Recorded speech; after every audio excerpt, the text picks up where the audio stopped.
Cowboy Bebop, which is the anime. I watched it. Nick did not. I was a big Yeah. fan. I was a big fan of this anime. I watched this when I was a teenager. When it used to come on Adult Swim. That was kind of the block of lineup that you used to watch there. And this was a chance for me to go back and revisit it. I haven't seen this in years, over a decade.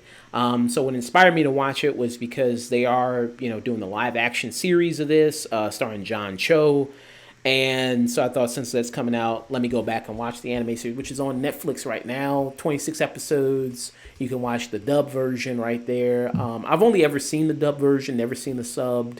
And great. It's one of the first, probably one of the best dubs you can ever watch. Great voice cast from everybody involved. Jet and Spike Spiegel, Faye, Ed. All these kind of different characters. Great all down the line. And what the show kind of did was it was had this influence of neo noir westerns. Kind of had of course the jazz music that also was involved. People loved the soundtrack. Every episode has an amazing soundtrack, amazing music in it. I should buy the music for this show because it's absolutely great. The soundtrack of the show is spectacular. It's done by this Japanese jazz funk band called Seatbelts. Yeah, and yeah, it's absolutely amazing. The character of Spike Spiegel, was somewhat inspired by the Lupin character from Lupin the Third, like the way he Mhm. looks, how kind of skinny he is. Also by Bruce Lee, because of the way he fights with Bruce Lee's own personal fighting style. That was also kind of also another partial inspiration for the character. And that they also bring in kind of other kind of characters like Kareem Abdul. There's kind of like a Kareem Abdul-Jabbar s character here. Also, it's kind of good to back to watch all these different episodes, since the live action show is gonna do a lot of these episodes. They're gonna do a lot of these characters again. I know there was some controversy about when an actor they cast is like non-binary and he's playing a Mhm. character here. And I went back to that episode because I remember that character. And I remember I was like, yeah, I think that character did have breast and a penis at the time.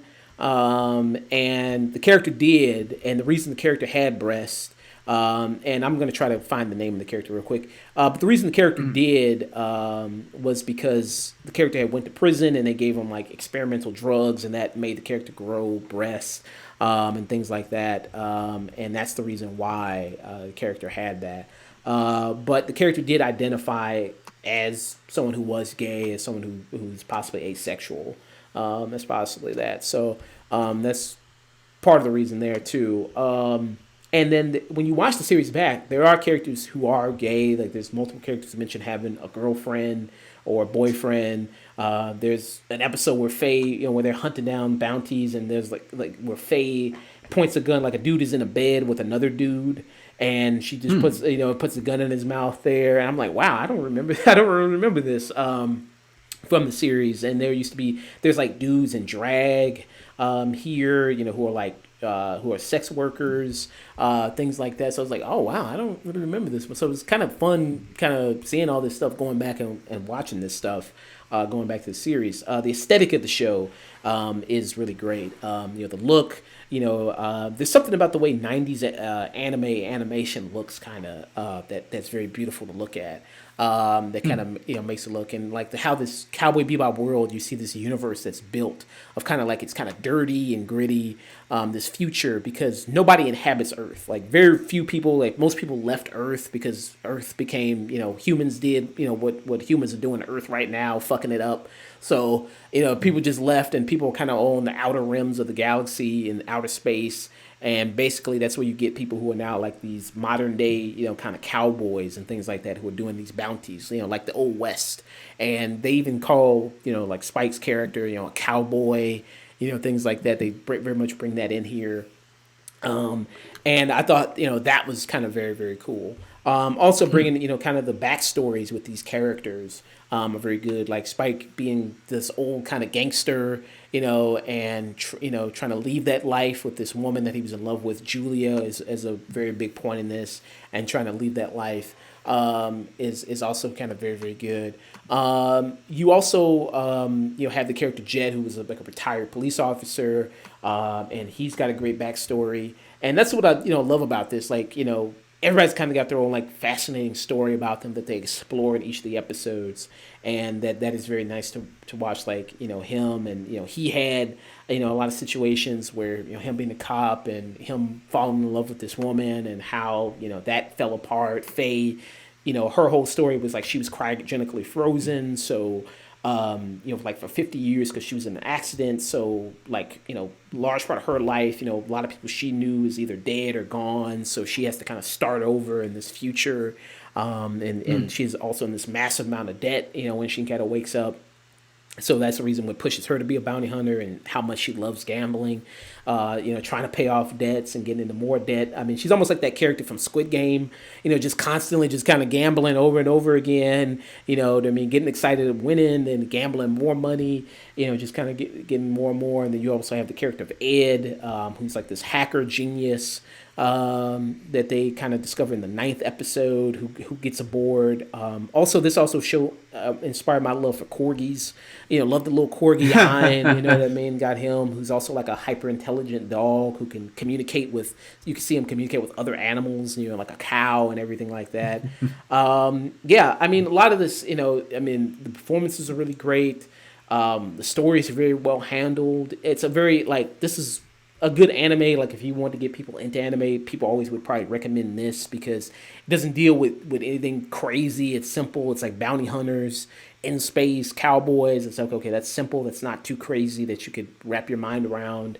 That I think is also very interesting. And watching the show too, I also found very interesting was that these are kind of some of the worst bounty hunters, because like anytime they try to go and get a bounty, like something always happens. It's like they have a personal connection to the bounty, or they give it up. It's like, oh, okay, I can't do it. You know what I mean? Deep down, because I'm a good person and I can't do it. So it's kind of like how the Mandalorian ended up being. It's like, yeah, I was supposed to be this bounty hunter, but god damn it.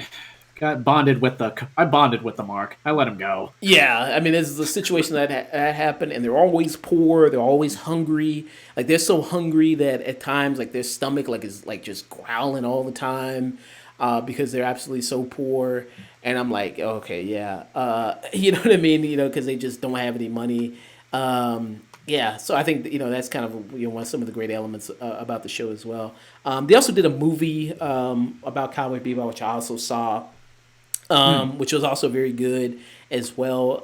And this kind of is not a continue, because the end of the Cowboy Bebop series kind of leaves an open-ended kind of ending, in a way. Like the creator of it, Watanabe, said that he wanted to kind of leave it open-ended for anybody to kind of interpret their own ending of it. Kind of like the ending to Breaking Bad, but then the ending got more defined because when they did the El Camino movie, which I didn't like at all when they did that, but whatever. Wow, really?